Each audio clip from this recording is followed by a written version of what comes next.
Hi எல்லாருக்கும் praise the Lord. என் பேர் செலஸ்டினா பால். Selfie டைமுக்கு உங்கள் எல்லாரையும் நான் வரவேற்கிறேன். கர்த்தர் நம்ம எல்லாரையும் அதிகமாக ஆசீர்வதிப்பாராக.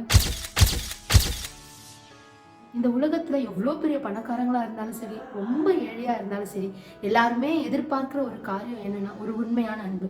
ஆமா தானே? இதை பார்த்துட்டு இருக்க நீங்க கூட யோசிச்சுட்டு இருக்கலாம், யாராவது என் மேல உண்மையா அன்பு செலுத்துவாங்களா அப்படின்னு. ஒரு மனுஷன் இருந்தானா, அந்த மனுஷன் வந்து சின்ன வயசுலயே அவங்க அப்பாவை இழந்துட்டாங்களா, அதனால அவங்க அம்மா தான் சின்ன வயசுல இருந்து அந்த மனுஷனை பெரிய அளவு வளர்த்தாங்களாம். அவங்க அம்மா வந்து என் பையனுக்கு அப்பா இல்லை நம்ம ஒரு நாளும் ஃபீல் பண்ணக்கூடாதுன்னு சொல்லிட்டு அவனுக்காகவே வாழ்ந்தாங்களாம்.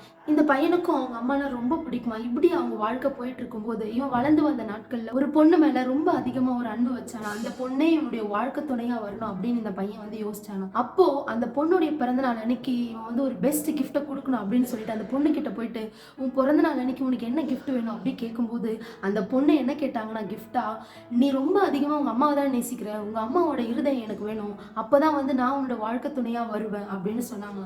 உடனே இவன் என்ன பண்றதுன்னு தெரியாம அம்மாவா அந்த பொண்ணை யோசிச்சுட்டு இருக்கும்போது அவங்க அம்மா கிட்டே போயிட்டு, அம்மா இது போல நான் ஒரு பொண்ணை ரொம்ப அதிகமா நேசிக்கிறேன், அந்த பொண்ணு தான் என்னோட வாழ்க்கை துணையா வேணும், அவளோட பர்த்டே அன்னைக்கு அவ கிஃப்டா வந்து உங்க இருதயத்தை கேட்டிருக்கா அம்மா அப்படின்னு சொல்லிட்டு அவங்க அம்மா கிட்டே போய் சொல்லும்போது அவங்க அம்மா என்ன பண்ணாங்களாம், என் வாழ்க்கையை நான் உனக்காக தான்ப்பா வச்சிருக்கிறேன், உன்னோட ஆசை உன்னுடைய சந்தோஷத்துக்காக நான் என்ன வேணா செய்வேன் அப்படின்னு சொல்லிட்டு அவங்க அம்மா என்ன சொன்னாங்க, நீயே இருதயத்தை எடுத்துக்கோ அப்படின்னு சொன்னாங்களாம். இந்த பையனும் என்ன பண்ணானா அவங்க அம்மாவை அவனுடைய கையாலே கொலை பண்ணி அவனுடைய இருதயத்தை அந்த பொண்ணுக்காக எடுத்துட்டு போனாங்க. அந்த பொண்ணு கிட்ட அவங்க அம்மாவோட இருதயத்தை இவன் கொடுக்கும்போது அந்த பொண்ணு என்ன சொல்லிச்சான், எனக்காக சின்ன வயசுல இருந்து உனக்கு என்ன தேவையோ எல்லாத்தையும் கொடுத்து வளர்த்து உங்க அம்மாவே கொலை பண்ணிருக்க, நாளைக்கு இன்னும் ஒருத்தவங்களுக்காக என்ன நீ என்ன வேணா பண்ணுவேன்னு சொல்லிட்டு அந்த பொண்ணு இந்த பையனை விட்டுட்டு போயிடுச்சான். அப்போ இந்த பையன் ரொம்ப சோர்வாயி அவன் வீட்டுக்குள்ள வரும்போது வீட்டுடைய வாசக்காலை தடுக்கி அவன் விழுந்தான். விழும்போது அவன் கையில இருக்கிற அந்த இருதயம் கீழே விழுந்துதான். ஒரு சத்தம் கேட்சா, அப்பா உனக்கு என்னப்பா ஆச்சு அப்படின்ட்டு. இவன் உடனே திரும்பி பார்த்தானா, அம்மாவோட சத்தமா இருக்கு, எங்க இருந்து இந்த சத்தம் வருதுன்னு பார்க்கும்போது அந்த இருதயத்துல இருந்து அந்த சத்தம் வந்துதான். உனக்கு என்னப்பா ஆச்சு, ஏதாவது அடிபட்டுச்சா? அப்போ அந்த சத்தத்தை கேட்டு இந்த பையன் ரொம்ப அழுதானா, ரொம்ப கஷ்டப்பட்டானாச்சே, இவ்வளோ பாசம் வச்சிருக்கிற எங்க அம்மாவை நான் என் கையாலே கொண்டுட்டேனே அப்படின்னு சொல்லிட்டு. இதுலயே உங்களுக்கு தெரிஞ்சிருக்கும் நான் யாருடைய அன்பை குறித்து பேசுறேன்னு. 10 மாசம் சுமந்து பெற்றெடுக்கிற அந்த தாயினுடைய அன்பை தான் இந்த உலகம் ரொம்ப அதிகமா மேன்மையா பேசுது.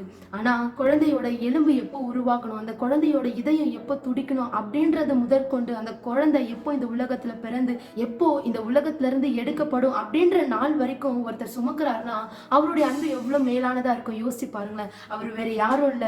நாங்க வாசிக்கிற வேதாகமத்துல அழகான ஒரு வார்த்தை இருக்கு. யோவான் 3:16 தேவன் தம்முடைய ஒரே பேரான குமாரனை விசுவாசிக்கிறவன் எவனோ அவன் கெட்டு போகாமல் நித்திய ஜீவனை அடையும்படிக்கு அவரை தந்தருளி இவ்வளவாய் உலகத்தில் அன்பு கூர்ந்தார். அந்த தேவன் தான் உங்க தாயின் கருவில நீங்க உண்டானது முதல், நீங்க உருவானது முதல், நீங்க இந்த உலகத்துல வாழ்ந்து முடிக்கிற வரைக்கும் உங்களை சுமக்கிறவர். அவருடைய அன்பு தான் மேலானது. ஏன் அப்படி சொல்றேன்னா, அந்த அன்பு இந்த உலகத்துல வந்து இந்த உலகத்துல இருக்கிற ஜனங்களுக்காக மரித்து தன்னுடைய அன்பை வெளிப்படுத்தினதுங்க. அந்த அன்பு தாங்க உண்மையான அன்பு. அவ்வளவு மேலான அன்பு கொண்ட அந்த இயேசு கிறிஸ்து யாரு ரொம்ப அதிகமா நேசிக்கிறார் தெரியுமா? என்னை யாராவது நேசிப்பாங்களா, என் மேல யாராவது உண்மையா அன்பு செலுத்துவாங்கன்னு யாருன்னா இந்த வீடியோ பார்த்துட்டு இருந்தீங்கன்னா, அந்த உண்மையான அந்த சுயநலம் இல்லாத அந்த நிபந்தனையற்ற அன்பு கொண்ட அந்த இயேசு கிறிஸ்து இப்படி சோர்ந்து போய் பார்த்து கொண்டிருக்கிற உங்களை தான் ரொம்ப அதிகமா நேசிக்கிறார். அதனால யாரும் என் மேல பாசமா இல்லை, யாரும் என் மேல அக்கறையா இல்லைன்னு சொல்லி ஃபீல் பண்ணாதீங்க. உங்களை தாயின் கருவில உருவாக்குனவர் இன்னும் மறக்கல. உங்களை தாயின் கருவில உருவாக்குனவர் இன்னும் உங்களை வெறுக்கல. இன்னும் உங்க மேல அன்பாவே இருக்கிறார். அதை எப்பவுமே மறக்காதீங்க. அதனால அவரை மாத்திரம் அதிகமா நேசிங்க. கர்த்தர் நம் அனைவரையும் ஆசீர்வதிப்பாராக. ஆமென். இந்த வார்த்தைகளை கேட்டதுக்கு நன்றி. இந்த வார்த்தைகள் உங்களுக்கு ஆசீர்வாதமா இருந்திருக்கும் நம்புறேன். அநேகருக்கு இதை ஷேர் பண்ணுங்க. அவங்களும் தெரிஞ்சுக்கிட்டோம் என்ன நேசிக்கிற உண்மையான அன்பு எது என்பது. தேங்க்யூ.